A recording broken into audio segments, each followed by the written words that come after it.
Asahan po ninyo na lagi po kaming nandito na tumutulong sa inyo. Nandito po ang inyong pamahalaan. Kami po ay laging naghahanap ng paraan na kung paano pang tumulong.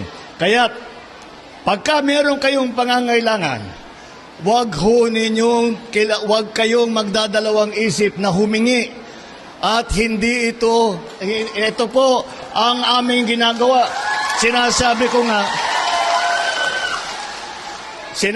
ko nga, pagka yung mga meron kaming nabibigyan ng kaunting benepisyo, ay nagte-thank you.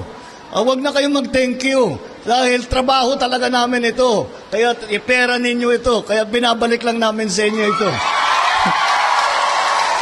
Kaya yan po ang pag-iisip ng inyong pamahalaan at nandito po para tumulong, para pagandahin ang buhay ninyo, para makatulong pagandahin ang buhay ng bawat Pilipino, para pagandahin ang ating minamahal na Pilipinas.